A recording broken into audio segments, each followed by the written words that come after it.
A Palestina vive uma crise humanitária extrema com uma extensão sem precedentes, situação à qual não podemos fechar os olhos por muito difícil que seja encarar a dimensão da tragédia humana.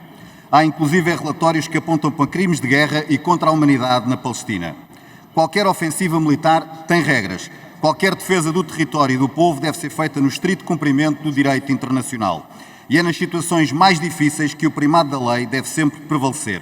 Foi para isso que se fizeram as Convenções de Genebra.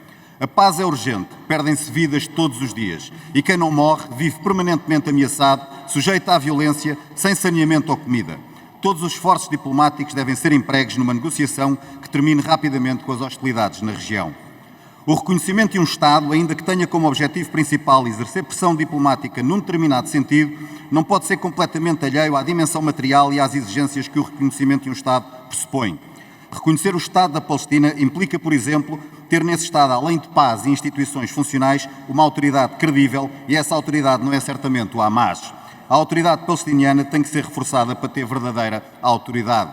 A faixa de Gaza, parte do território que seria reconhecido como o Estado da Palestina, vive hostilidades abertas e é dominada por uma organização terrorista que sacrifica o seu próprio povo sem remorsos. Após o reconhecimento do Estado da Palestina por parte de Espanha, as negociações para a libertação dos restantes reféns pararam quase por completo, demonstrando o quão contraproducente foi essa decisão.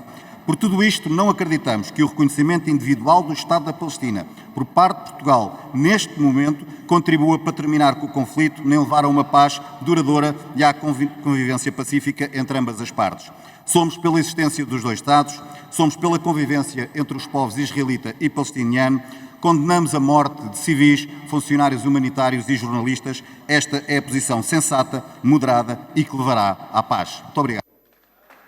Muito obrigada, Sr. Deputado. Numa guerra não se podem atingir alvos civis ou campos de refugiados na esperança de se conseguir atingir um determinado objetivo, tendo nas vidas humanas um dano colateral. O princípio da proporcionalidade deve sempre observado. Defender que o Estado de Israel tem que cumprir eficazmente as normas de direito internacional humanitário não significa dizer que todos os cidadãos israelitas são criminosos de guerra ou, por extensão, o povo judeu. O antissemitismo não pode jamais ser tolerado. Não existem responsabilidades coletivas nem culpas coletivas, nem para um lado nem para o outro. A prioridade neste contexto é alcançar a paz. Para que se possa surtir algum efeito prático o reconhecimento do Estado da Palestina, este não deve ser feito isoladamente pelo Estado português, deve antes ser parte da ação concertada de vários Estados. Para alcançar a paz, todos os esforços diplomáticos devem estar focados em que as partes, nomeadamente Israel, terminem com as hostilidades e cumpram o direito internacional. Mas não podemos esquecer, os acontecimentos de 7 de outubro foram de uma crueldade atroz e mostram o enorme obstáculo à paz que o Hamas representa. Não existe qualquer justificação para atos de terrorismo daquela natureza. Israel é um Estado permanentemente ameaçado, com um povo que vive permanentemente em alerta. É um Estado que tem o direito de zelar pela sua segurança, mas por ser um Estado com uma natureza democrática, tem uma responsabilidade acrescida na forma como conduz as hostilidades inerentes à defesa do seu povo e do seu território. Na prossecução do objetivo da paz, existem algumas premissas das quais não abdicamos. Em primeiro, a solução de 2 Estados para os territórios de Israel e da Palestina, conforme adoptada pela Resolução 181 da Assembleia Geral da ONU em 1947, que deve ser efetivamente implementada.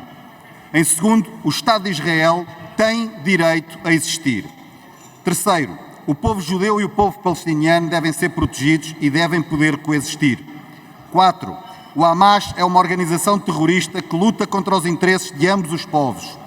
5. Não confundir povos com governos, nem governos com Estados.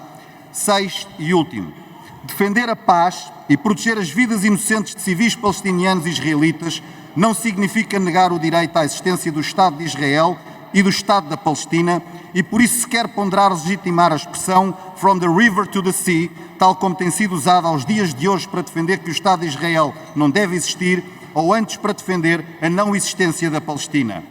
É que há quem use e promova este slogan, e quem o usa é porque das duas uma, ou é ignorante ou defende o fim de um dos Estados e de um dos povos.